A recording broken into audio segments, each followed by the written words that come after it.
ஐப்பசியில் ஓணம் அவிட்டம் சதயம் இவை ஒப்பிலவானார்கள்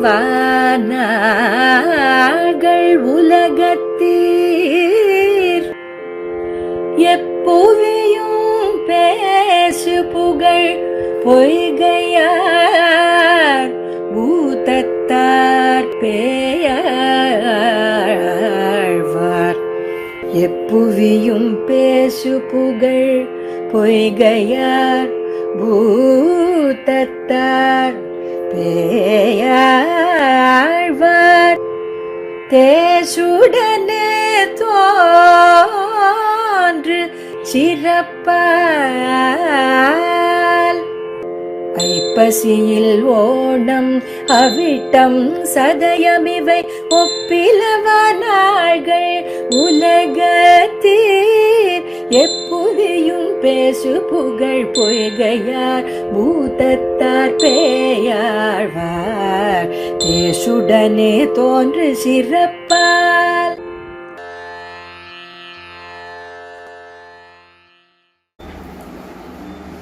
என் பிறவி தீர இறைஞ்சினேன் இன்னமுதா அன்பே தகழி அழித்தானை நண்புகள் சேர் சீதத்தார் முத்துக்கள் சேரும் கடல் மல்லை பூதத்தார் பொன்னங்கழல். ஸ்ரீமத் பரமஹம்சேத்யாதி யதுகிரி யதிராஜஜீயர் சுவாமியினுடைய ஒரு சங்கல்ப விசேஷத்தாலே அனுஸ்யூததையா ஒரு வருஷ காலமாக ஒரு சத்திரயாகம் போலே நடைபெற்று கொண்டிருக்கக்கூடிய இந்த திவ்ய பிரபந்த தாரா என்கிற உபன்யாசத் தொடரிலே இன்றைய தினம் நாம் இயற்பாவிலே 2ஆம் திருவந்தாதியிலே பூதத்தாழ்வார் அருளிய 2ஆம் திருவந்தாதியிலே 21வது பாசுரம் தொடங்கி 30வது பாசுரம் வரைக்கும் விஷயங்களை அனுபவிக்க உள்ளோம். 21வது பாசுரம் தாமுடரே என்று துவங்கக்கூடிய பாசுரம். தாமுடரே தம்முள்ளமுள் உளதே தாமரையின் பூவுளதே ஏத்தும் பொழுதுண்டே வாமன் திருமருவு தாழ்மருவு சென்னியரே செவ்வே அருநரகம் சேருவதரிது என்ன அமைந்திருக்கிறது இந்த பாசுரம். இந்த பாசுரத்திலே ஆழ்வார் இந்த சம்சாரிகளை கண்டு இவர்கள் இருக்கக்கூடிய இந்த நிலைமையை பார்த்து ஆச்சரியப்படுகிறார். எப்படி ஆச்சரியப்படுகிறார் என்றால் எல்லா விதமான காரணங்களும் இவர்களுக்கு இருந்தேயும் எந்த விதமான குறை இல்லாமல் இருந்தாலும் ஏன் இவர்கள் எம்பெருமான் பக்கலிலே தாங்கள் பக்தி பண்ணாமல் இந்த சம்சாரத்திலேயே உழன்று கொண்டிருக்கிறார்கள் என்று ஆழ்வார் சம்சாரிகளை பார்த்து ஆச்சரியப்படுகிறார் இந்த பாசுரத்தாலே. தாமுளரே தம் உள்ளம் உள்ளுளதே என்ன இதெல்லாம் சம்சாரிகளை பார்த்து தெரிவிக்கிறார். தாமுளரே என்று சொன்னால் தங்களை தாங்களே சிருஷ்டி பண்ணிக்கொள்ள வேண்டும் என்கிறதான சிரமம் இல்லாமல் ஸ்வயம்புவாக இல்லாமல் எம்பெருமானாலே நன்கு படைக்கப்பட்டிருக்கிறார்கள். எல்லா விதமான கரண கலேபரங்களோடும் கூட எந்த விதமான துக்கம் இல்லாமல் இருக்கக்கூடிய ஒரு ஷரீரத்தை பெற்றிருக்கிறார்கள். தம் உள்ளம் உள்ளுள்ளதே எல்லோருக்கும் ஹிருதயமானது இருக்கு. ஹிருதயத்துக்கு என்ன ஒரு விசேஷம் என்னால் அந்த ஹிருதயத்திலே தான் எம்பெருமான் வசிக்கிறான் என்று உபனிஷத்துக்கள் சொல்லுறது. அப்படி அந்த ஹிருதய புண்டரீகமானது எம்பெருமானுடைய ஒரு வாசஸ்தானமாக இருக்கிறது. அப்பேற்பட்ட அந்த ஹிருதயம் எல்லோருக்கும் இருக்கிறது. இந்த ஹிருதயங்கிறது இதுதான் நாம் இந்த விஷயத்தை செய்வதிலேயும் செய்யாமல் இருப்பதிலேயும் நமக்கு ஒரு சாதனமாக இருக்கிறது. ஒரு விஷயத்தை நமக்கு செய்ய தோணுகிறதுன்னு சொன்னால் அது இந்த ஹிருதயத்துக்கு ரொம்ப பிடிச்சதான விஷயமா இருந்தால் அவசியம் நாம் செய்கிறோம். இதுக்கு பிடிக்கலைன்னு சொன்னால் அந்த விஷயத்தை நாம் தொடுவதில்லை. எப்படி இருக்கிறது? அப்பேற்பட்ட அந்த ஹிருதயம் ஒவ்வொருத்தனுக்குள்ளேயும் இருக்கு. 10 பேருக்கு ஒரு ஹிருதயம் சேர்ந்த மாதிரி இல்லை. ஒவ்வொருத்தனுக்குள்ளேயும் தனித்தனியாக ஹிருதயமானது இருக்கு. அப்பேற்பட்ட அந்த இதயங்களையும் வைத்து அந்த ஹிருதயத்துக்குள்ளே இருக்கக்கூடிய எம்பெருமானை இவர்கள் உபாசிக்காமல் ஏதேதோ காரியங்கள் செய்து கொண்டிருக்கிறார்கள் என்று தெரிவிக்கிறார். தம்முள்ளம் உள்ளுள்ளதே. அத்தனை பேருக்கும் கரணகலேபரங்களுக்கு குறைவில்லை, ஹிருதயத்துக்கு குறைவில்லை. இப்பேற்பட்ட இந்த சாமகிரிகள் எல்லாம் இருந்தும் ஏன் பகவத் விஷயத்திலே இவர்கள் ஈடுபடாமல் இருக்கிறார்கள்? சரி, இது மாத்திரம்தான் இருக்கே. எம்பெருமானை சேவிப்பதற்கு, அவனை துதிப்பதற்கு ஒரு புஷ்பமோ அல்லது மத்துமுண்டான உபகரணங்களோ இல்லையான்னு கேட்டால் அதற்கும் குறையில்லை. தாமரையின் பூ உள்ளதே. தாமரையின் பூ, அந்த தாமரை புஷ்பமானது அது அத்தனை தடாகங்களிலேயும் பூத்து குவிந்து கொண்டிருக்கிறது. அவ்வளவு தாமரை புஷ்பங்கள் இருந்தும் யாரும் ஒருத்தர் கூட அந்த தாமரை புஷ்பத்தை பறித்து எம்பெருமானுக்கு நாம் சமர்ப்பிக்கணும் என்று நினைக்காமல் தங்களுடைய காரியத்திலே ஊன்னி இருக்கிறார்கள். தாமரையின் பூ உள்ளதே. எம்பெருமான் கீதையிலே பத்திரம் புஷ்பம் பலம் தோயம் யோமே பக்தியா பிரயச்சதின்னு ஒரு வார்த்தை சொல்றான். இந்த இடத்துல எம்பெருமானார் பாஷ்யம் பண்ணக்கூடிய சமயத்தில் இந்த பத்திரம் புஷ்பம் பலம் தோயம் 4 சாமகிரிகளை எம்பெருமான் சொல்லியிருக்கான். எம்பெருமானார் ஒரு விசேஷமா இந்த இடத்துக்கு வியாக்கியானம் பண்ணியிருக்கார். எப்படின்னால் பத்திரம் வா, புஷ்பம் வா, பலம் வா, தோயம் வான்னு 4 இடத்துலையும் இந்த வான்னு ஒரு நிபாதத்தை அவர் சேர்த்திருக்கார். வாங்கிறதுக்கு என்ன அர்த்தம்னு சொன்னால் இது இல்லை, இதல்லவோன்னு ஒரு விகல்பமாக 2 விஷயத்துக்கு நடுவில் நாம் எத்தை வேணுமானாலும் எடுத்துக்கொள்ளலாம். அப்படி எங்கே நாம் பிரயோகப்படுத்துகிறோமோ அந்த இடத்துக்கு வான்னு அந்த நிபாதத்தை போட்டு சப்த பிரயோகம் பண்ணுவதுங்கிறது வழக்கம். கீதா ஸ்லோகத்திலே பார்த்தால் பத்திரம் புஷ்பம் பலம் தோயம் 4 சேர்த்து தான் சொல்லியிருக்கு. அந்த இடத்துல விகல்பத்துக்கு வழியே இல்லை. அப்போ 4த்தையும் சேர்த்து தான் எம்பெருமானுக்கு பக்தியோட தரணும் என்று அர்த்தம் தோணும். ஆனால் எம்பெருமானார் 4 சாமகிரிகளையும் சேர்த்து அந்த சமுச்சயத்தை சொல்லாமல் ஏன் தனித்தனியே விகல்பத்தை சொன்னார் அப்படின்னு ஒரு கேள்வி எழுகிறது. அதற்கு வேதாந்த தேசிகர் தன்னுடைய தாத்பரிய சந்திரிகையிலே சமாதானம் சொல்லியிருக்கார். 4த்தையும் சேர்த்து ஒரே சமயத்தில் அர்ச்சனம் பண்ணக்கூடிய சாமர்த்தியம் எல்லாருக்கும் இருக்குமான்னு தெரியாது இல்லையா? ஒருத்தனுக்கு இருக்கலாம், ஒருத்தன் தனவானாக இருக்கலாம், அவனுக்கு 4 விதமான சாமகிரிகளும் ஒரே இடத்துல ஒரே சமயத்தில் கிடைக்கலாம். ஒருத்தருக்கு ஒன்று கிடைக்கிறதுங்கிறதே கஷ்டமாக இருக்கும். அவையால் தான் ஏகவசனத்தில் கூட எம்பெருமான் சொல்லியிருக்கான். பத்திரம் புஷ்பம் பலம் தோயம்னு ஒன்று கிடைச்சா கூட, ஒரு புஷ்பம் ஒரு பலம் ஒரு பத்திரம் இப்படின்னு ஒன்று கிடைத்தால் கூட அந்த ஒன்றை எம்பெருமானுக்கு பக்தியோட நாம் சமர்ப்பிக்கணும். அவையால் தான் அந்த இடத்துல வான்னு விகல்பத்தை தியோதனம் பண்ணும் விதமாக எம்பெருமானார் பாஷ்யம் பண்ணியிருக்கார்னு சமாதானம் சொல்லப்படுகிறது. இப்படி இந்த கரணங்கள், அதாவது உபகரணங்கள், இவைகளுக்கும் குறையில்லை. தாமரையின் பூவுள்ளதே. இவர்கள் நன்கு எல்லா விதமான கரண கலையபரங்களோடும் கூடியிருக்கிறார்கள். 1.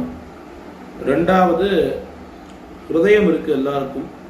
சிந்தனை பண்ணி எம்பெருமானை உபாசிப்பதற்கு ஹிருதயம் இருக்கு, சாமகிரிகள் எல்லாம் இருக்கு. சரி, இதெல்லாம் இருந்தும் நேரம் வேணுமே. எத்தனையோ விஷயங்கள் நாம் பண்ணுகிறோம், எத்தனையோ விஷயங்கள் பண்ணணும்னு நினைக்கிறோம். ஆனால் எல்லாத்தையும் பண்ண முடியறதா? ஒரே சமயத்தில் 10 காரியத்தை பண்ணணும்னு மனசுக்கு தோணும். ஒரே நாளில் 10 சன்னதிக்கு போகணும், 10 உற்சவங்கள், ஒரு நாளில் ஒரு சன்னதியிலையும் 10 உற்சவங்கள் நடக்கிறதுன்னு வச்சுப்போமே. பக்கத்து திவிதேசங்களில் 10 உற்சவங்கள், அதாவது ஒவ்வொரு திவிதேசத்துலேயும் ஒவ்வொரு உற்சவம் நடக்கிறதுன்னு வச்சுப்போம். ஒரு இடத்துக்கு போயிட்டு இன்னொரு இடத்துக்கு போகிறதுக்குள்ளே நமக்கு சோர்வானது ஏற்படுகிறது. சரி, சோர்வு தான் ஏற்படுகிறது. நேரம் இருக்குமான நேரமும் இருக்கிறது இல்லை. ஏதோ அந்த குறிப்பிட்ட நேரம் கோயிலுக்கு போகிறதுன்னா ஒரு 1/2 மணி நேரம் போயிட்டு வந்துடணும். இப்படி நேரம் வேணும். இந்த காரியங்கள் எல்லாம், அதாவது இந்த சாமகிரிகள் இருந்தும் அத்தனை விதமான சௌகரியங்கள் இருந்தும் நேரம் இல்லைன்னு சொன்னால் எங்கே இதெல்லாம் பண்ணுறது? அப்போ நேரம் இருக்கான்னு பார்க்கணும். பார்த்தா நேரமும் இருக்கு எல்லாருக்கும். ஏத்தும் பொழுதுண்டே, பொழுதும் இருக்கு, சாமகிரியும் இருக்கு, பொழுதும் இருக்கு. ஆனால் யாரும் ஏன் எம்பெருமானை பத்துவதில்லை? இப்படி இவர்கள் ஏன் தங்களுடைய ஒரு ஜென்மத்தை இந்த சம்சாரத்திலேயே மறுபடியும் பிறந்து உழரும்படியாக இவர்கள் ஏன் இப்படி படுத்து இந்த சம்சாரிகள் தங்களுடைய போக்கினை வைத்திருக்கிறார்கள் என்று ஆழ்வார் பார்த்து விஸ்மயமாகிறார் என்று தெரிவிக்கிறார். வாமன் திருமருவு தாழ்மருவு சென்னியரே செவ்வே அருணரகம் சேருவதறிது. பேர்பட்ட இந்த கரணங்களுக்கும் குறைவில்லை, மேலும் சமயத்துக்கும் குறைவில்லை. இது எல்லாம் இருந்தும் இவர்கள் எம்பெருமானை அடையலை. அதையால எம்பெருமான் பார்த்தான், இவர்கள் எதற்கு நம்மளை அடைவது? என்னைக்கு இவர்கள் நம்மை அடைந்து அதன் பிறகு நாம் என்னைக்கு பிரளயத்தை எடுப்பது? இது சாத்தியமில்லாத காரியம். ஆகையாலே நாமே போவோம், அத்தனை பேரையும் அளப்போம்னு திருவிக்கிரமனாக உலகங்கள் அத்தனையும் அளந்தான். உவந்த உள்ளத்தனாய் உலகம் இழந்து என்று திருப்பானாழ்வார் தெரிவிக்கிறார். உவந்த உள்ளத்தனாய் என்னால் எப்படி ஒரு அம்மாவானவள் தன்னுடைய குழந்தையை அணைக்கும் போது எப்பேற்பட்ட ஒரு ஆனந்தம் அவளுக்கு ஏற்படுமோ அதே ஆனந்தத்தோடு எம்பெருமான் இழந்தான். அதுதான் உவந்த உள்ளத்தனாய் இழந்தான் என்று வியாக்கியானங்களிலே காட்டப்பட்டிருக்கிறது. அப்படி அவனுடைய திருவடி ஸ்பர்ஷம் நமக்கு ஸ்வதகா நமக்கு கிடைத்திருக்கு, இந்த உலகவாசிகளான நம்ம அத்தனை பேருக்கும். ஆனால் அவத்தையும் நாம் பெரிதாக எண்ணுவதில்லை. அவனுடைய திருவடிகளையும் அந்த திருவடிகளை அடைவதுதான் பிரயோஜனம் என்று இல்லாமல் நாம் நம்முடைய போக்கிலே இப்படி போய்கொண்டிருக்கிறோம் என்று அந்த சம்சாரிகளால் நம்மை கண்டு ஆழ்வார் வருந்துகிறார். இப்படியே இவர்கள் பண்ணால் என்னாகும்? எதற்காக இதெல்லாம் சொல்றார்? இப்படி வருந்துகிறீரே ஆழ்வீரே, எதற்காக வருந்துகிறீர் என்று கேட்டால், செவ்வே அரு நரகம் சேருவதறிது. இப்படிலாம் இருந்தால் அவர்கள் நரகத்துக்குத்தானே போவார். எல்லா விதமான உபகரணங்கள் இருந்தும் எம்பெருமானை பற்றி நினைக்கக்கூடிய நேரம் இருந்தும் அவனை நினைக்காமல் அவனுக்கு செய்யக்கூடிய கைங்கரியங்களை செய்யாமல் இவர்கள் தங்களுடைய சிந்தனையிலே உழந்து கொண்டிருந்தார்கள் என்னால் இவர்கள் நரகத்துத்தானே செய்தவர்கள் என்று ஆழ்வார் தெரிவிக்கிறார். நரகம் என்னால் அது இந்த சம்சாரம், இந்த சம்சாரத்திலே மறுபடியும் பிறந்து அதுவே பெரிய நரகம் தானே. ஆகையாலே மறுபடியும் இந்த பிறப்புங்கிற அந்த வலையிலே இவர்கள் மூழ்கி போகிறார்களே என்ன ஆழ்வார் சம்சாரிகளை கண்டு இந்த பாசுரத்தாலே தம்முடைய ஒரு உபதேசம், அதாவது இவர்கள் ஏன் இப்படி இருக்கிறார்கள் என்று ஒரு வருந்தக்கூடிய ரீதியிலே இந்த பாசுரம் அமைந்திருக்கிறது. இந்த பாசுரத்தை போலே முதல் திருவந்தாதியிலேயும் ஒரு பாசுரம் அமைந்திருக்கு. நாவாயிலுண்டே நமோ நாரணாவென்னும் ஓவாதுரைக்கு முறையுண்டே மூவாத மாக்கதிக்கன் செல்லும் பயுண்டே இன்னொருவர் தீக்கதிக்கன் செல்லும் திறன் என்று பொய்யாழ்வார் முதல் திருவந்தாதியிலே தெரிவித்திருக்கார். எல்லா விதமான கரணங்களும் இருந்தும் எம்பெருமானுடைய திருநாமங்களை சொல்லாமல் இருந்ததுன்னு சொன்னால் தீக்கதிக்கன் செல்லும் திறம் என்று அவரும் தெரிவித்திருக்கிறார். அதே கருத்தை தான் பூதத்தாழ்வார் இப்பாசுரத்தாலே தெரிவிக்கிறார். ஆழ்வார்களோ பேசித்தே பேசும் ஏக கண்டர்கள். ஆகையாலே ஒருவர் சொன்ன அதே அர்த்தத்தை அத்தனை ஆழ்வார்களும் எப்படியோ ஒரு ரூபேன எல்லோரும் ஒரே விஷயத்தை சொல்லக்கூடியவர்கள். பாசுரங்களுடைய அதாவது பதங்கள் மாறும், ஆனால் எல்லாருடைய தாற்பயமும் ஒன்றுதான். ஒரே தாற்பயத்தை கொண்டவர்களாக ஆகிறபடியாலே அவர்கள் முன்னாடி இருந்த ஆழ்வார்கள் என்ன விஷயத்தை தெரிவித்தார்களோ அதே விஷயத்தை அடுத்தடுத்த ஆழ்வார்களும் தெரிவிக்கிறார்கள் என்ன ஒரு விசேஷமானது காட்டப்படுகிறது. இப்படி கீழ்ப்பாசுரத்தாலே எம்பெருமானை நினைக்காமல் அவனுடைய சிந்தனையே இல்லாமல் இந்த சம்சாரிகள் தங்களுடைய ஒரு பொழுதை போக்குகிறார்களே என்று வருந்தி, அதற்கு அடுத்த பாசுரத்திலே இவர்கள் தங்களுடைய ஸ்வப்பிரவருத்தியை, அதாவது இவர்களுடைய முயற்சியாலே தான் எம்பெருமானை அடைய முடியும் என்று நினைத்தார்களே, ஆனால் அது சாத்தியம் அல்ல. எம்பெருமான் அவனாக நினைத்து அவனே வந்து இவர்களை பெற்றான் என்று இருந்தால்தான் இவர்களாலே அவனை அடைய முடியும் என்ன இந்த பாசுரத்தாலே தெரிவிக்கிறார்.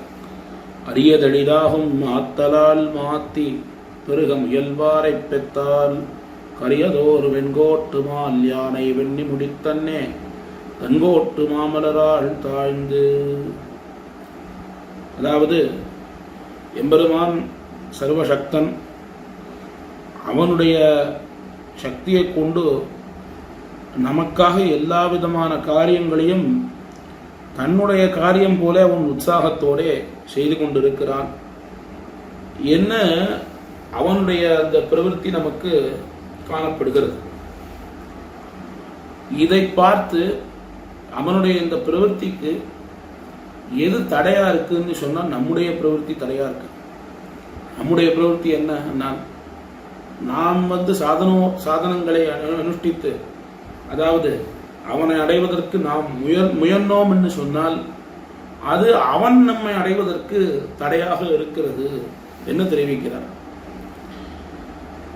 இப்படி எங்கேயாவது காணப்பட்டிருக்கிறதா?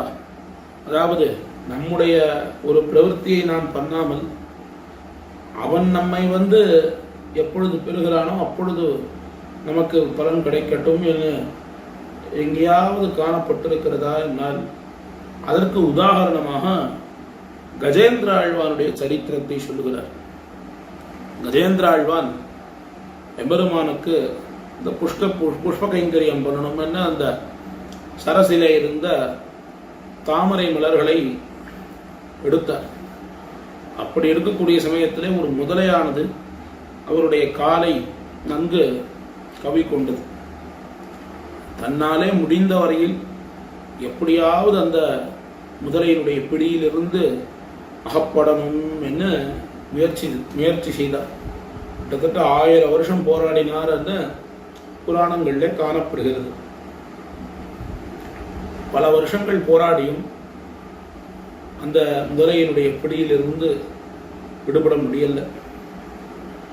கடைசியா கூப்பிட்டார், நாராயணாவோ மணிவண்ணா நாகனையாய் வாராய் என் நாருடரணிக்காய் கூப்பிட்டார். கூப்பிட்ட உடனே எம்பெருமான் எப்படான்னு காத்துட்டு இருந்தான். அதாவது கஜேந்திரன் துன்பப்படுகிறார், தம்முடைய ஒரு பக்தன் அவர் துன்பப்படுகிறார். அந்த முதலையினுடைய வாயிலே அகப்பட்டது, அவருடைய கால் அகப்பட்டதுங்கிறத பார்த்து எம்பெருமான் அப்படியே பார்த்து கொண்டிருந்தான்.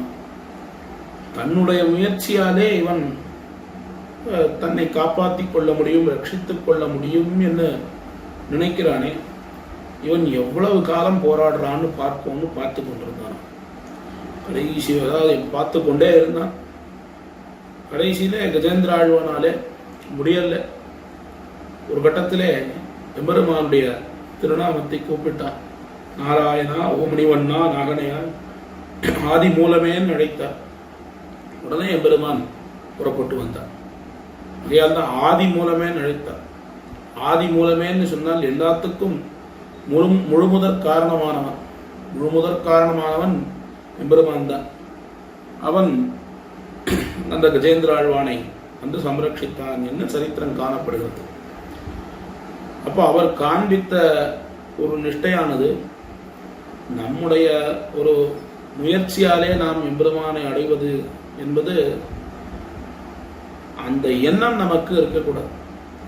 நாம் பண்ணக்கூடிய பிரபத்தியினாலே தான் நாம் எம்பெருமானை அடைகிறோம், அதுதான் நமக்கு பலனை தருகிறது என்கிற எண்ணத்தோடு நாம் இருத்தலாகாது என்று தெரிவிக்கிறார்.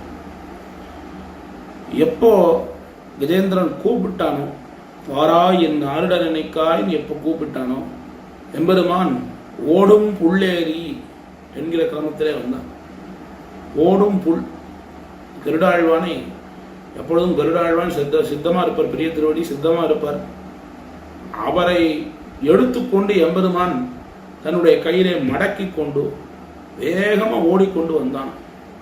கஜேந்திர மோட்சம் நடைபெறக்கூடிய அந்த சமயம் அந்த இடத்தை பார்த்தால் தெரியும் எம்பெருமானுடைய அந்த கதி, அந்த வேகம், எப்படி அவனுக்கு அந்த வேகம் வந்ததுன்னு அத்தனை பேரும் ஆச்சரியப்பட்டு பார்க்கிறார்களாம் தேவர்கள் அத்தனை பேரும்.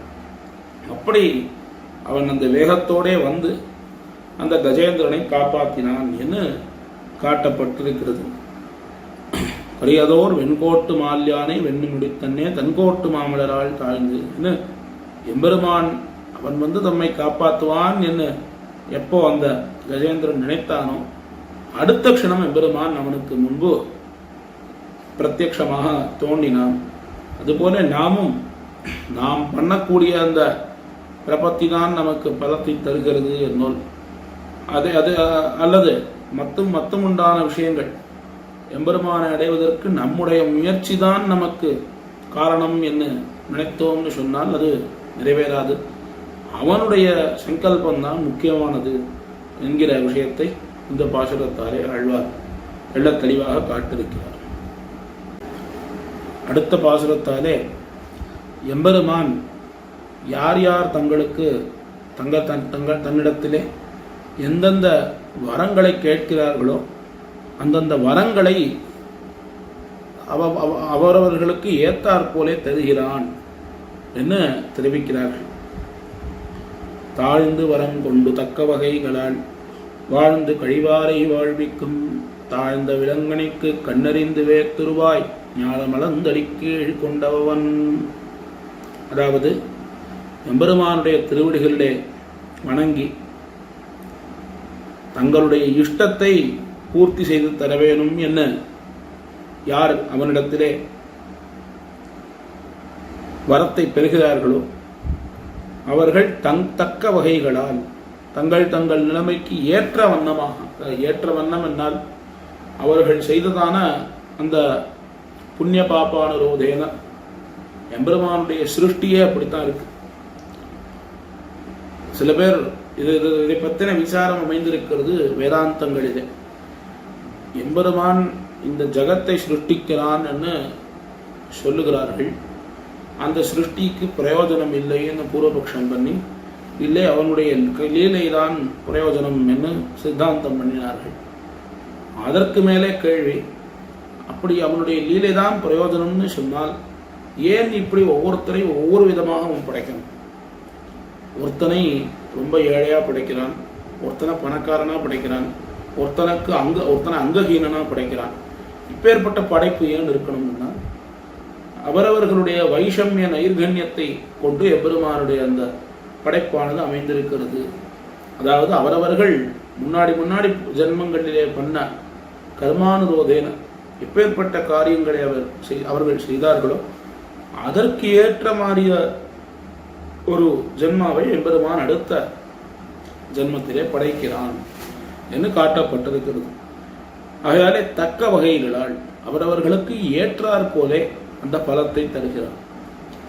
ரொம்ப பாபமா இருக்கான், ஒரு பாப்பியா இருக்கான் ஒருத்தன், அவனுக்கு பலம் கிடைக்கிறதே அப்படின்னு நமக்கு சந்தேகம் வரும். லோகத்திலே நாம் பார்க்கிறோம், ரொம்ப நல்லவனா இருக்கிறவன் ரொம்ப ஏழையா இருப்பான், அவனுக்கு எந்த விதமான ஒரு செல்வம் செல்வ செழிப்பு எதுவும் இருக்காது. ஆனால் ரொம்ப கெட்டவனாக இருக்கிறவன், எல்லா விதமான தீய காரியங்களையும் செய்யக்கூடியவன், நல்லா சுகமாக இருப்பான். இது எப்படி அவனுக்கு கிடைக்கிறது? அப்போ நமக்கு சந்தேகம் வரும், எம்பெருமான் ஏன் இப்படி எல்லாரையும் படைக்கிறான் என்று சந்தேகம் வரும். அதுக்கு எப்படி நாம் அர்த்தம் கொள்ளணும்னு சொன்னார், இந்த ஜென்மத்திலே அவன் புண்ணியசாலியா இல்லைன்னு சொன்னாலும் ஜென்மாந்தரத்திலே அவன் பண்ணின புண்ணியம் அவனுக்கு இந்த ஜென்மத்திலே பிரதிபலிக்கிறது.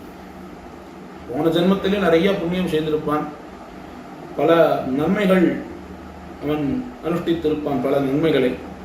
ஆகையாலே அவனுக்கு இந்த ஜென்மத்திலே அதற்குண்டான ஒரு பலத்தை அனுபவிக்கிறான். அவன் போன ஜென்மத்திலே ஒருவன் ரொம்ப பாபம் பண்ணியிருப்பான், ஆனால் அந்த ஜென்மத்தில் சுகமாக இருந்திருப்பான். அதற்குண்டான ஒரு பலனை அடுத்த ஜென்மத்திலே அனுபவிக்கிறான்.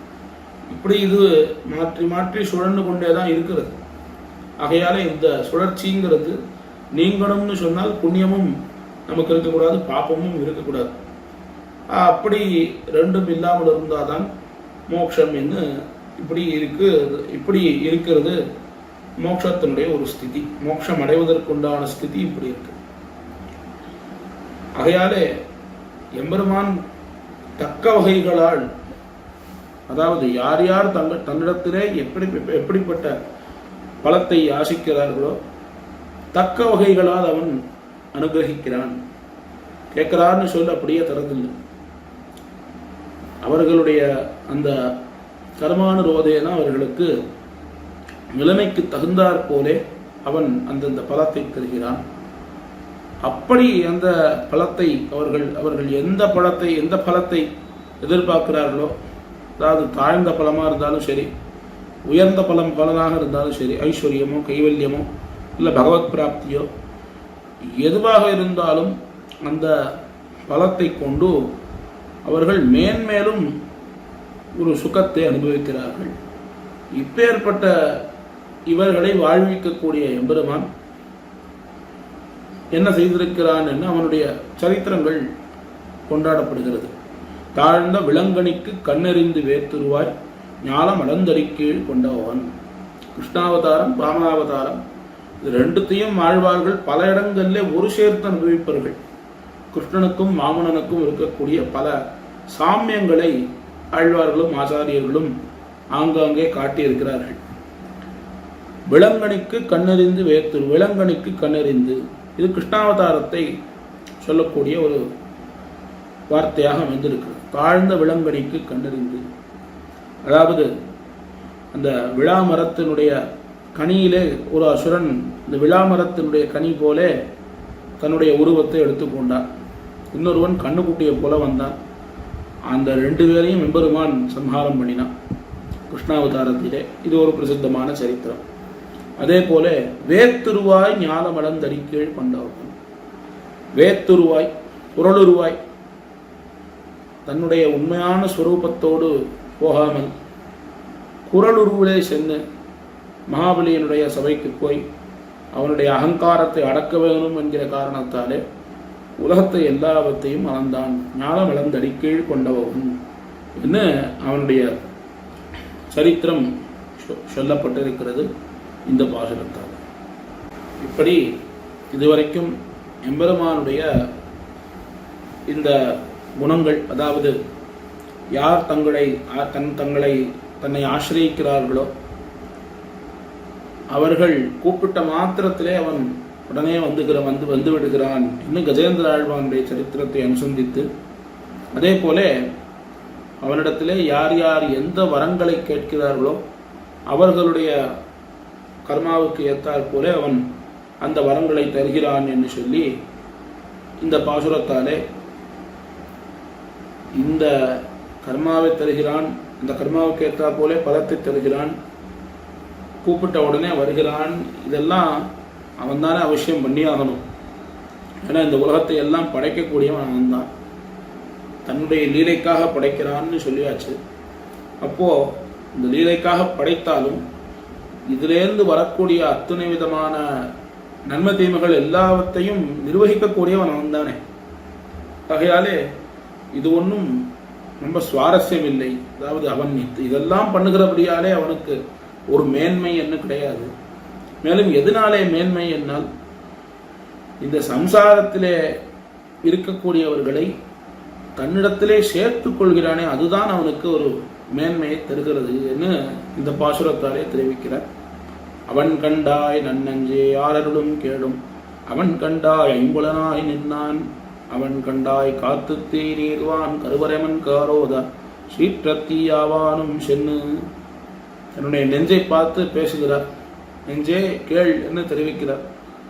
ஆர் அருளும் கேடும், அதாவது ஆர் அருள் என்னால் மோட்சம், எம்பெருமானுடைய ஒரு பரிபூர்ண கிருபையாலே நமக்கு கிடைக்கக்கூடிய அந்த மோட்சமும் நிகிரகத்தாலே கிடைக்கக்கூடிய இந்த சம்சாரம், இந்த ரெண்டுத்துக்கும் நிர்வாகக்கன் அவன்தான். அதே போல ஐம்புலன், இந்த பஞ்ச இந்திரியங்கள், கண்டு கேட்டு உட்டு மோந்து உண்டுடலும் ஐங்கருவி கண்டையின் என்ன இந்த 5 இந்திரியங்கள். அதே போல காற்று தீ நீர்வான் என்ன பஞ்சபூதங்கள். இந்த பஞ்சபூதங்கள் எல்லாவற்றையும் படைத்தவன் அவன்தான். இந்த பஞ்சபூதங்களாக நிற்கக்கூடியவனே அவன்தான். இந்திரியங்களாக இருக்கக்கூடியவனும் அவன்தான். அவைகளை படைத்ததும் அவன்தான். அதே போல பிரளய காலத்தில் ஏதாவது சம்ஹாரம் பண்ணக்கூடியவனும் அவன்தான். அதாவது அவனுடைய சிருஷ்டி ஸ்திதி சம்ஹாரம் இந்த 3த்தையும் பண்ணக்கூடியவன் எம்பெருமான் ஸ்ரீமன் நாராயணன் தான் என்று தெரிவிக்கிறார். அவன் கண்டாய் காத்து தீ நீர்வான் கருவறை மண் காரோத சீற்றத்தீ ஆவானும் சென்னு. எந்த பஞ்சபூதங்களை அவன் படித்தானோ அதே பஞ்சபூதங்களை கொண்டு சீற்றத்தை ஏற்படுத்துகிறான் சம்ஹாரம் பண்ணக்கூடிய காலத்திலே. சரி, இது சொல்றதாலே என்ன விஷயம் சொல்ல வருகிறார் என்னால், இப்பேற்பட்ட அந்த எம்பெருமான் தான் கீதையிலே தெரிவித்தான். மாமேவ ஏ பிரபத்யந்தே மாயாமேதாம் தரந்திதே என்று தெரிவித்தான். இவனை இப்பேற்பட்ட இந்த சம்சாரத்தை கடந்து அவனை நாம் அடைய வேணும் என்னால் அவனை நாம் பத்த வேணும் என்று அவன் தெரிவித்தான். ஆகையாலே இப்பேற்பட்ட இந்த மாயாமயமான சம்சாரத்திலிருந்து நம்மை கடத்தி கொண்டு, அதாவது நம்மை நாம் நீந்துகிறோம் என்னால் நம்மை அழைத்து கொண்டு செல்லக்கூடியவன் எம்பெருமான் தான் என்று இந்த பாசுரத்தாலே ஆழ்வார் தெரிவிக்கிறார். இப்படி இதுவளவில் எம்பெருமானுடைய பல நிலைகளை தெரிவித்தார். அதாவது அதாவது சிருஷ்டி ஸ்திதி சம்ஹார முதலான காரியங்களை செய்யக்கூடிய ஒரு நிலை, பரவாசுதேவனாக இருக்கக்கூடிய நிலை, அதே போல அவதாரங்கள், இதெல்லாம் தெரிவித்தார். இந்த பாசுரத்திலே திவ்ய தேசங்களை கொண்டாடுகிறார். அதுவும் திவ்ய தேசங்களுக்குள்ளே பிரதானமாக இருக்கக்கூடிய திருவேங்கடம். இந்த திருவேங்கடத்தினுடைய வர்ணனை முதலாழ்வார்களாலே பல பாசுரங்களாலே கொண்டாடப்பட்டிருக்கிறது. ஆகையாலே இந்த திருவேங்கடத்தினுடைய ஒரு விசேஷத்தை தெரிவிக்கக்கூடிய பாசுரமாக இந்த பாசுரம் அமைந்திருக்கிறது. அதாவது இந்த திருவேங்கடமுடையான் யார் என்னால் அவன்தான் இந்த ராவணனை இந்த லங்காபுரிக்கு போய் அவனோட சண்டை செய்து யுத்தம் பண்ணி ஜெயித்த ராமன் என்று தெரிவிக்கிறார். சென்னதிலங்கமேல் செவ்வேதம் செய்தத்தால் பொன்னதி ராவணனை கூறுங்காள் நின்னதுவும் வேயோங்கு தன்சாரல் வேங்கடமே விண்ண வருதம் வாயோங்கு தொல்புகழான் வந்து. எம்பெருமான் இந்த ராவணனை சம்ஹாரம் பண்ணினான்.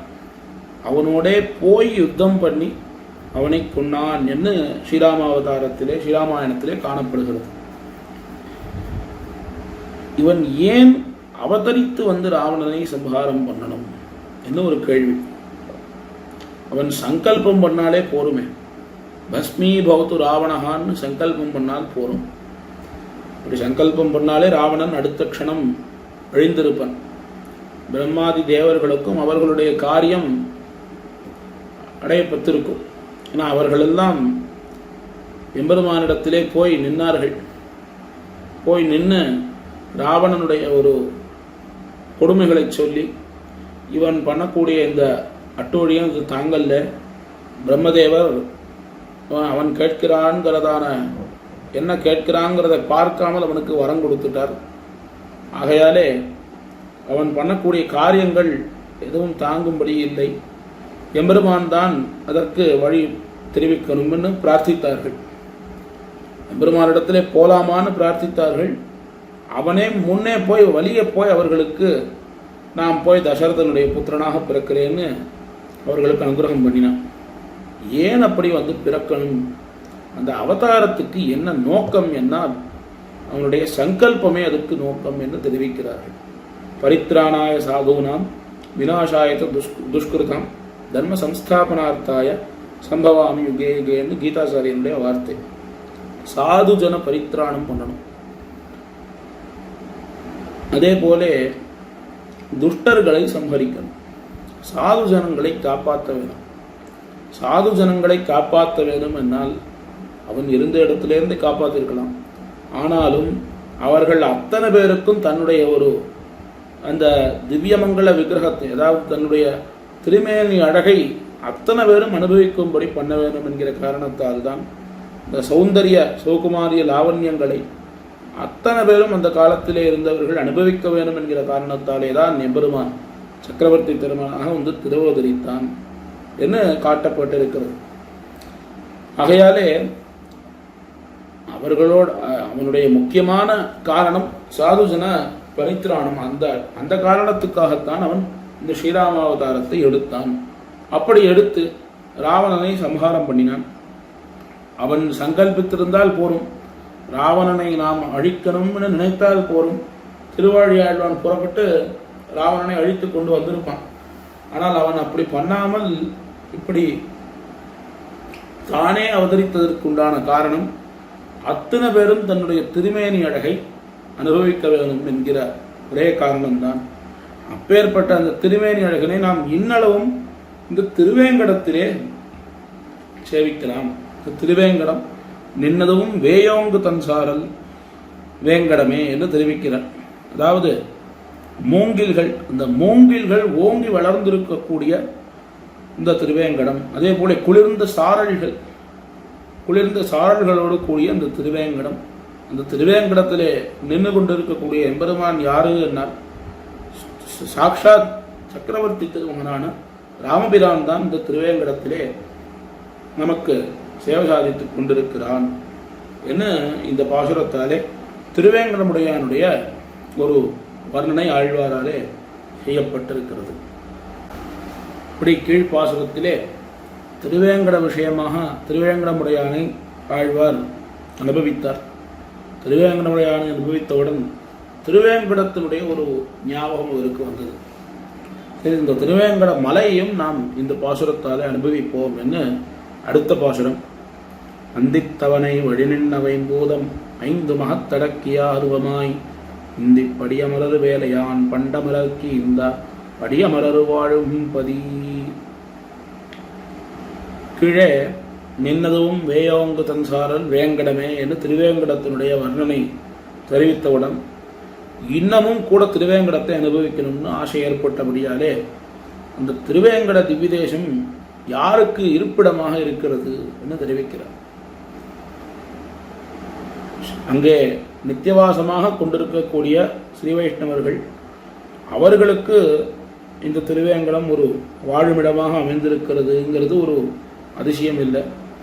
நித்தியசூரிகளும் கூட இங்கே அவர்களை எம்பெருமானை துதிக்கிறார்கள், அவனுக்கு கைங்கரியம் பண்ணுகிறார்கள் என்று காட்டுகிறார்.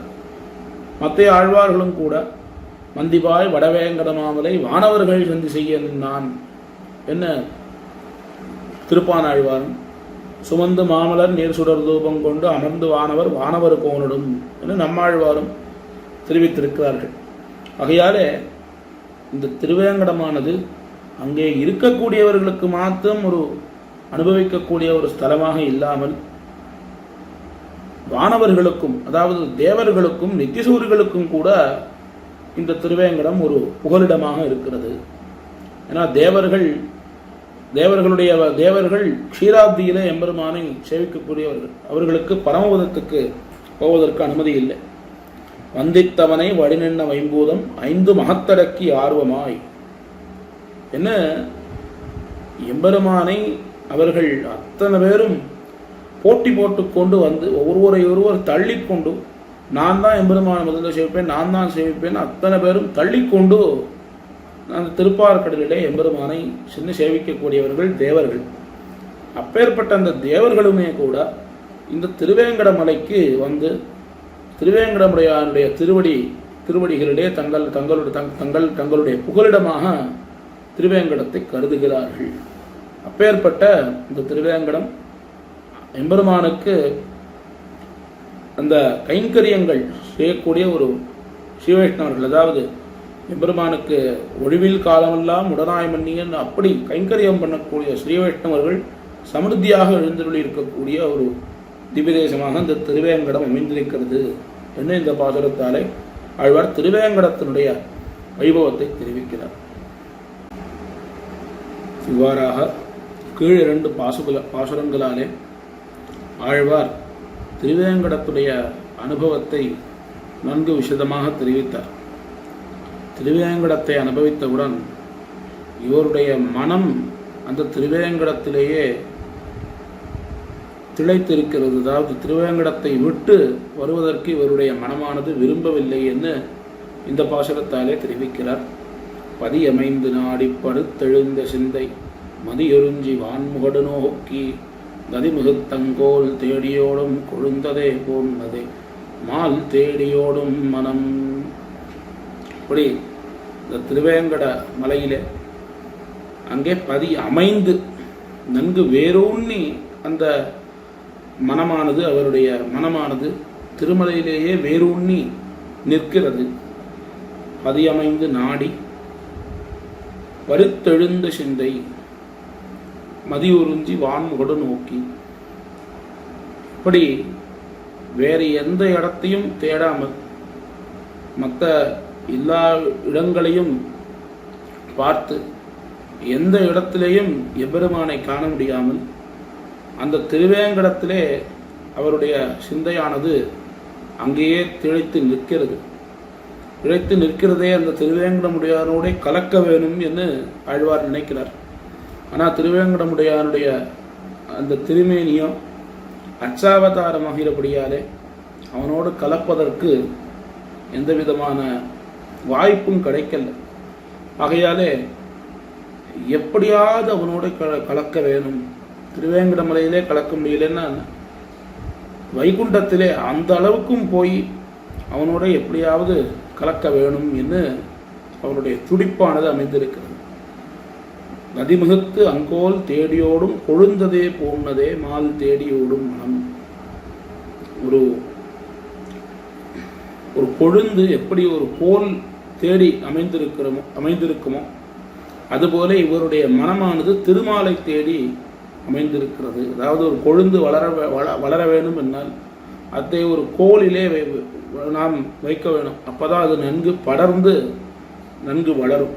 அதுபோல ஆழ்வாரை அவர் ஜீவிக்க வேணும், ஆழ்வார் ஜீவிக்க வேணும் என்னால் அவரை எம்பெருமானோட சேர்க்க வேணும் என அவருடைய மனமானது எம்பெருமானை தேடிக்கொண்டு அலைகிறது என்று இந்த பாசுரத்தாலே தெரிவிக்கிறார். அடுத்த பாசுரத்திலே இப்பேற்பட்ட இந்த மனத்திலே எப்பேற்பட்ட எம்பெருமான் அமைந்திருக்கிறான், அவனுடைய சொரூபம் என்ன என்பதை தெரிவிக்கிறார். மனத்துள்ளான் வேங்கடத்தான் மாகடலான் மத்தும் நினைப்பரிய நீளரங்கத்துள்ளான் எனை பலரும் தேவாதிதேவன் எனப்படுவான் முன்னொரு நாள் மாவாய் பிளந்தமான். எம்பெருமானுடைய 5 நிலைகள் நமக்கு பிரசித்தம். அந்த 5 நிலைகளுக்குள்ளே இந்த அர்ச்சாவதாரம் தான் அவனை அடைவதற்கு மிகவும் எளியதானது என்று ஆழ்வார்களும் ஆச்சாரியர்களும் நமக்கு காண்பித்து கொடுத்திருக்கிறார்கள். எய்துமவர்க்கின்றத்தில் அர்ச்சாவதாரம் எளிது என்று மணவாள மாமனிகள் திருவாய்மொழி முக்குந்தாதியிலே தெரிவிக்கிறார். அப்படி ஆழ்வாருடைய அந்த மனத்திலே திருவேங்கடமுடையானும் அதே போல திருப்பார்கடலிலே எழுந்தருளிருக்கக்கூடிய பெருமானும் மற்றும் நினைப்பரிய நீள் அரங்கத்துள்ளான். நினைப்பரியா என்னால் மிகவும் நினைப்பதற்கு மிகவும் போக்கியமாக இருக்கக்கூடிய திருவரங்கம். இந்த திருவரங்கத்திலே எழுந்தருள் இருக்கக்கூடிய எம்பெருமான் என்ன, எல்லா எம்பெருமான்களும் இவருடைய மனத்திலே அமைந்திருக்கிறார்கள். இந்த பாசுரத்துக்கு இன்னும் ஒரு அற்புதமான விசேஷம் என்னன்னா, கோயில், திருமலை, பெருமாள் கோயில் 3 திவ்யதேச எம்பெருமான்களையும் ஒரு சேர ஆழ்வார் அனுபவித்திருக்கிறார்னு பார்க்கலாம். எனைப்பலரும் தேவாதி தேவன் எனப்படுவான். தேவாதி தேவன் சாட்சாத் காஞ்சி தேவபெருமாள், வேங்கடத்தான் திருவேங்கடமுடையான், மற்றும் நினைப்பரிய நீல் அரங்கத்துள்ளான் என்ன திருவரங்கநாதன் என்ன, இப்படி கோயில், திருமலை, பெருமாள் கோயில் ஆகிய இந்த 3 திவ்யதேசங்களுமே கூட இந்த பாசுரத்தாலே ஆழ்வாராலே கொண்டாடப்பட்டிருக்கிறது. அந்த எபெருமான் யாரு என்றால், முன்னொரு நாள் மாவாய் பிளந்த மகன் கேசி என்கிறதான அசுரனை எம்பெருமான் அவனை மதம் பண்ணினான். ஆகையாலே அப்பேற்பட்ட அந்த சரித்திரத்தை சொல்லி இந்த நிலைகளுக்குள்ளே இருக்கக்கூடிய எம்பெருமானுக்கு எந்த விதமான பேதமும் இல்லை என்று கொண்டாடுகிறார். அதாவது எம்பெருமானுடைய சரித்திரம், அவனுடைய வைபவம் ஒவ்வொரு நிலைக்கு ஏற்ப மாறும் என்பது கிடையாது. ஒரே விதமான சரித்திரம்தான் எல்லா நிலைகளிலேயும் இருக்கக்கூடிய எம்பெருமானுக்கு. பரமபதத்திலே அவனை அடைந்தால்தான் அது உயர்ந்தது, அர்ச்சாவதாரத்திலே அடைவதுங்கிறது தாழ்ந்ததுங்கிற எண்ணம் அது கூடாது. எல்லா நிலைகளிலேயும் எம்பெருமான் நமக்கு அனுகிரகம் பண்ணுவதற்காகத்தான் எழுந்தருளி இருக்கிறான் என்கிற விஷயத்தை இந்த பாசுரத்தாலே ஆழ்வார் காண்பித்திருக்கிறார். இப்படி திருவேங்கடமுடையானுடைய அனுபவம் செய்து கிருஷ்ண குணானுபவம் பண்ணுவதற்கு ஆழ்வார் தொடங்குகிறார் இந்த பாசுரத்தாலே. மாவாய் பிளந்த மகன், முன்னொரு நாள் மாவாய் பிளந்த மகன் என்று கிருஷ்ணாவதார சரித்திரம் நினைவுக்கு வந்தது. உடனே கிருஷ்ணாவதார சரித்திரம் நினைவுக்கு வந்தால் ஆழ்வார்கள் எல்லாம் கிருஷ்ணகுணானுபவத்திலே ஊன்னி விடுவார்கள். கிருஷ்ணானுபவம் பிரசக்தமாகிடுதுன்னு சொன்னால் அதுக்கு அனுப்பிரசக்தமாக வேற என்னென்னலாம் வரணுமோ எல்லாம் வரும் ஆழ்வார்களுக்கு. சாஸ்திரங்களிலேயும் இதே கிரமம்தான். ஒரு விஷயத்தை மகர்ஷிகள் விசாரம் பண்ணணும்னு ஆரம்பிப்பார்கள். அதுக்கு தேவையான ஏதோ ஒரு அம்சத்தை அதாவது அந்த அம்சம் அந்த இடத்துல வாஸ்தவமாக அது விசாரிக்கக்கூடிய விஷயம் இல்லை. ஆனால் விசாரிக்கக்கூடிய விஷயத்துக்கு அந்த அம்சம் தேவையாக இருக்கும். ஆகையால் அதை விசாரிப்பார்கள். சரி, இதை விசாரிச்சுட்டோமே, இதுக்கப்புறம் இதோட சேர்ந்த எல்லாவற்றையும் சேர்த்து விசாரிச்சுடுவோம்னு ஒரே நேரத்தில் விசாரித்து விடுவார்கள், விசாரித்து வைப்பார்கள். இது மகர்ஷிகளுடைய கிரமம். இதே போல ஆழ்வார்களும் கிருஷ்ணகுணானுபவம் பண்ணணும்னு ஆரம்பித்தார்கள். அதாவது திருவேங்கடமுடையான் அனுபவிக்க வேண்டும் என்று ஆரம்பித்தார். திருவேங்கடமுடையான் அனுபவித்தார். அப்படியே கிருஷ்ணகுணானுபவத்துக்கு வந்தார். கிருஷ்ணகுணானுபவத்துக்கு வந்தவுடன் ஒரு பாசுரத்தாலேயே கிருஷ்ணகுணானுபவத்தை அனுபவித்து முடித்து விட முடியுமா?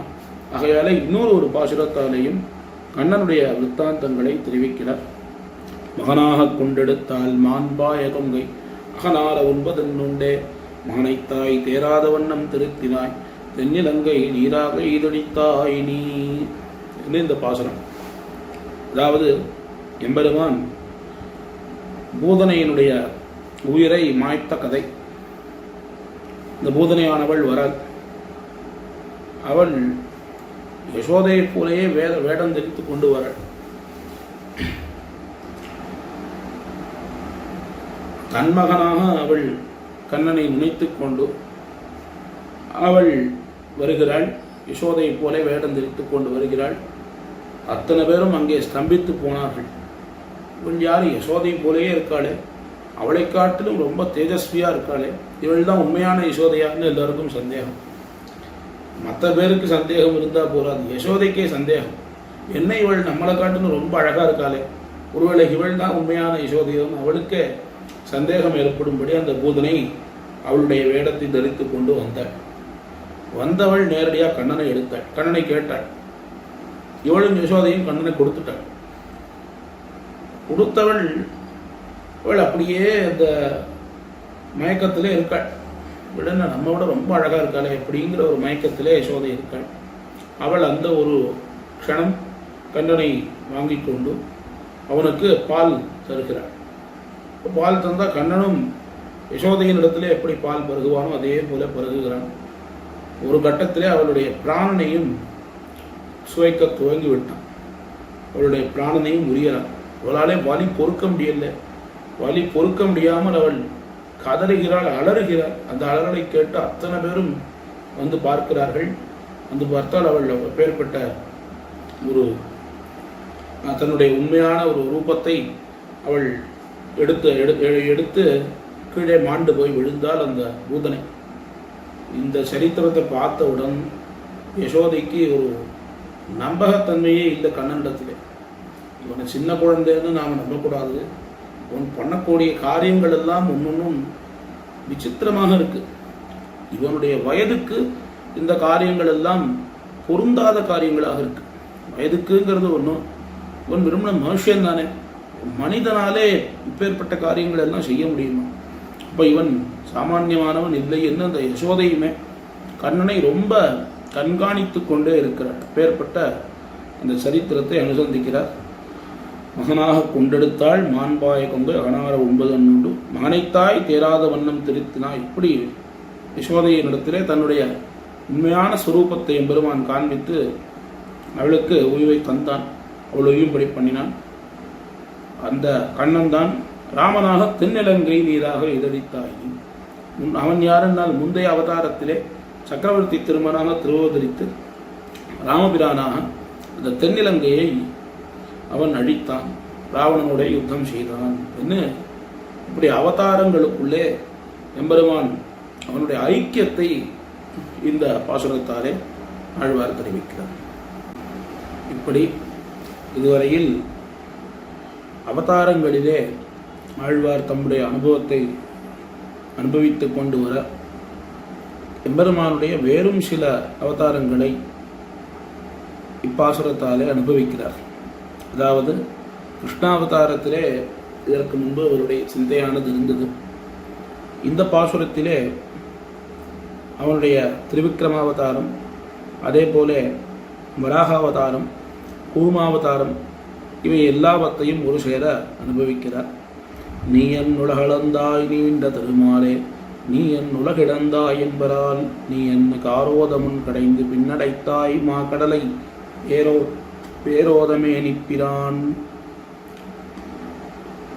எம்பெருமான் உலகளந்தான், அதாவது உவந்த உள்ளத்தனாய் உலகம் இழந்துன்னு கீழே பார்த்தோம்.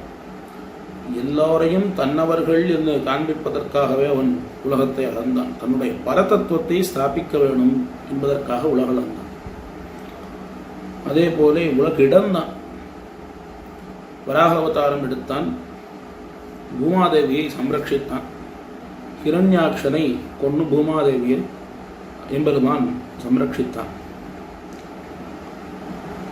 அதே போல நீ என்ன காரோத முன்கடைந்து பின்னடைத்தாய் மா கடலை, நீ என்ன காரோத முன்கடைந்தாய், ஆயிரந்தோலால் அலைக்கடல் கடைந்தான் என்று அந்த எம்பெருமான் அந்த வங்கக்கடல் கடைந்த சரித்திரம் பல இடங்களிலே ஆழ்வார்களாலே சொல்லப்பட்டிருக்கிறது. இதை திருப்பாவையிலே பார்த்தோன்னு சொன்னால் எம்பெருமான் அந்த வங்கக்கடலை கடைந்ததற்கு காரணம் பிராட்டியை தன்வசப்படுத்திக் கொள்வதற்காக, அதாவது மற்றவர்களுக்காக தேவர்களுக்காகவும் அசுரர்களுக்காகவும் அவர்களுக்கு அமிர்தம் கிடைக்கும்னு கடைஞ்சான்னு அவர்களுக்காகன்னு சொன்னாலும் அவனுடைய உண்மையான நோக்கம் பிராட்டியை அவன் தன்னிடத்திலே வரும்படி பண்ணுவதற்காகத்தான் கிடைந்தான். விண்ணவர் அமுதுடன் அமுதில் வரும் பெண்ணமுதுண்ட எம்பெருமான் என்று திருமங்கை ஆழ்வார் சாதிக்கிறார். இப்படி அந்த கடலை கடைந்தான். ஏன் கடைந்தான் என்னால் எதற்காக அந்த கூர்மாவதாரம் நடந்ததுன்னு பார்க்கணும். கூர்மாவதாரம் எம்பெருமான் பண்ணதுக்கு காரணமும் தேவர்களுடைய ஒரு வேண்டுகோளுக்கு இணங்கதான். அதாவது சரஸ்வதி தேவியானவள் விஷ்ணு லோகத்துக்கு போய் பிராட்டியினுடைய விஷயமாக ஸ்துதிகள் பண்ணி பிராட்டி அதிலே நன்கு ஆனந்தித்து அவளுக்கு ஒரு மாலையை பரிசாக தருகிறாள். அவளும் அந்த மாலையை தன்னுடைய சிரசிலே வகித்து, சிரசிலே அவள் வைத்து நமஸ்கரித்து தன்னுடைய வீணையிலே அந்த மாலையை வைத்து கொண்டு பிரம்மலோகத்துக்கு புறப்பட்டு வருகிறாள். அப்படி அவள் வரக்கூடிய சமயத்திலே துர்வாசரை பார்க்கிறாள். துர்வாசர் சரஸ்வதி தேவியை அவர் வணங்குகிறார். அவருக்கு பிராட்டியினுடைய பிரசாதம் என்று இந்த மாலையை தருகிறார். துர்வாசர் அங்கிருந்து புறப்பட்டு இந்திரலோகத்துக்கு போகிறார். அங்கே இந்திரன் இருக்கான். அவன் ஐராவதத்தின் மேலே அமர்ந்திருக்கான். துர்வாசரை அவன் சரியாக மதிக்கல. அவர் இந்த மாலையை தருகிறார். அவன் இந்த மாலையை மதிக்காமல் வாங்கி இந்த ஐராவதத்தின் மேலே போட்டான். ஐராவதத்தினுடைய சிறை வைத்தான். ஐராவதமும் மதம் பிடித்து அந்த மாலையை தன்னுடைய காலிலே போட்டு மிதித்தது. துதிக்கையாலே எடுத்து கீழே போட்டு தன்னுடைய காலாலே மிதித்தது. இதை கண்ட துர்வாசருக்கு ரொம்ப கோபம் வந்து, உன்னுடைய செல்வங்கள் எல்லாம் அழிந்து போய்விடும், பிராட்டியினுடைய மாலையை நீ அவமதித்தாய், ஆகையால் உன்னுடைய செல்வம் எல்லாம் அழிந்து போய்விடும்னு சாபம் விட்டார். அத்தனை செல்வமும் போய்விட்டது. தேவர்கள் எல்லோரும் போறார்கள், எம்பெருமானிடத்திலே பிரார்த்திக்கிறார்கள். எல்லாம் கடலுக்குள்ளே போகணும்னு ஒரு சாபம் விட்டார். அந்த ஐஸ்வர்யங்கள் எங்களுக்கு மறுபடியும் கிடைக்கணும் என்று அவர்கள் பிரார்த்திக்க, எம்பெருமான் அந்த கடலை கடைந்தான், வடவரை கடைந்தான். கடைந்து தான் ஒரு கூர்மமாக அந்த அந்த அந்த மலையை அந்த மலைக்கு கீழே அவன் கூர்மமாக இருந்து அந்த மலையானது அசையாதபடிக்கு அவன் கூர்ம ரூபத்திலே அவன் தன்னுடைய அவதாரத்தை எடுத்து மேலே அவனே நின்று கடைந்தான். 1000 தோளால் அலைக்கடல் கடைந்தான் என்று அவனே அந்த கடலை கடைந்து அவர்களுக்கு அவர்கள் கேட்ட உப்புச்சாத்தை தந்தான். இவன் பெரிய பிராட்டியாரை பெற்றான் என்று சரித்திரமானது சொல்லப்படுகிறது. இந்த சரித்திரம் நீ என்று காரோத முன்கடைந்து பின்னடைத்தாய் மாகடலை. எந்த கடலை கடைந்தானோ அதே போல ஒரு கடலை அடைத்தான். சேது பந்தனம் பண்ணினான். ஸ்ரீராம அவதாரத்திலே விபீஷணன் ராவணனை விட்டு பிரிந்து வந்து ராமனிடத்திலே சேர்ந்த பிறகு எப்படி இந்த லங்கையை நாம் அடைவது? இந்த சமுத்திரத்தை தாண்டி அல்லவா நாம் லங்கைக்கு போகணும். அப்போ சமுத்திரராஜனிடத்திலே நாம் நம்முடைய அனுமதியை பெற வேண்டும் என்ன. ராமன் 3 நாள் தர்பசேனம் பெற்று தர்பசேனத்திலே வீத்திருந்து அவன் சமுத்திரராஜனை பிரார்த்திக்கிறான். சமுத்திரராஜன் இறங்கவே இல்லை. பெருமான் பார்த்தான், இது ஒரே தன்னுடைய ஆக்னேய அஸ்திரத்தை எடுத்தான். இந்த அஸ்திரத்தை பிரயோகம் பண்ணால் இவனுடைய தரமெல்லாம் வத்தி போய்விடும், இவனை இங்கே முடிச்சுட்டு நாம் இங்கிருந்து கிளம்புவோம் என்று கோபப்பட்டான். தன்னுடைய அஸ்திரத்தை எடுக்க வந்தான். பார்த்த வருண பகவான் உடனே வந்து எம்பெருமானிடத்திலே அபராத க்ஷாமனம் பெற்று நலனுடைய சகாயத்தை கொண்டு இந்த சேதுபந்தனம் நீர் பண்ணும் என்று நலனை அவர்களுக்கு உதவி செய்வதற்கு அனுப்பி அவர்களை கொண்டு இந்த சேதுபந்தனமானது எம்பெருமானாலே பண்ணப்பட்டது என்ன. இப்படி எம்பெருமானுடைய இந்த பெருமைகளை பேரோத மேனிப்பிரான் அத்தனை பேரும் கொண்டாடும்படியாக அமைந்திருக்கிறது. நீ என்ன காரோத முன்கடைந்து பின்னடைத்தாய் மா கடலை பேரோத மேனிப்பிரான் என்று எம்பெருமானுடைய பெருமைகளை அத்தனை மகர்ஷிகளும் கொண்டாடுகிறார்கள் என்று இப்படி அவதார விஷயமான பல சரித்திரங்களை ஆழ்வார் இந்த பாசுரத்தாலே தெரிவிக்கிறார். இப்படி இந்த 30வது பாசுரம் வரைக்கும் எம்பெருமானுடைய 5 நிலைகளிலேயும் இருக்கக்கூடிய பல விஷயங்களை ஆழ்வார் சங்கிரகேன தெரிவித்தார். அதாவது அர்ச்சாவதாரத்தினுடைய ஏத்தம், அதிலே அதே போல விபவாவதாரங்களுடைய பெருமை என்ன, இப்படி எம்பெருமானுடைய 5 நிலைகளையும் ஆழ்வார் இந்த 10 பாசுரங்களாலே அனுபவித்திருக்கிறார். இப்பேற்பட்ட இந்த பாசுரங்களுடைய விஷயத்தை அடியனுக்கு தெரிந்த மொழியிலே அடியனுக்கு தெரிந்த அளவிலே கூறினேன். அவசியம் புத்தகங்கள் இருக்கக்கூடும், அவற்றை பெரியோர்கள் திருத்தி பணிகொள்ள வேண்டும் என்று பிரார்த்தித்து அமைகிறேன். ஸ்ரீமத்தியே விஷ்ணுசித்தாரிய மனோநந்தன ஹேதவே நந்தநந்தன சுந்தரியை கோதாயை நித்யமங்கலம். ஸ்ரீமதே ரம்யஜாமா திருமேந்திராய மகாத்மனே ஸ்ரீரங்கவாசினே பூயாத் நித்யஸ்ரீர் நித்யமங்கலம். பற்பமென திகழ் பைங்கழலும் தன் பல்லவமே விரலும். பற்பமென திகழ் பைங்கழலும் தன் பல்லவமே விரலும். பாவனமாகிய பைந்துவராடை பதிந்த மருங்கழகோ. பாவனமாகிய பைந்துவராடை பதிந்த மருங்கழகும் முப்புரி நூலோடு முன்கையில் ஏந்திய முக்கோல் தன்னழகும் எப்பொழுதும் யதிராசன் வடிவழகு என் இதயத்துள்ளதால் இல்லை எனக்கெதிர் இல்லை எனக்கெதிர் இல்லை எனக்கெதிரே இல்லை எனக்கெதிர் இல்லை எனக்கெதிர் இல்லை எனக்கெதிரே இல்லை எனக்கெதிரே இல்லை எனக்கெதிரே இல்லை எனக்கெதிரே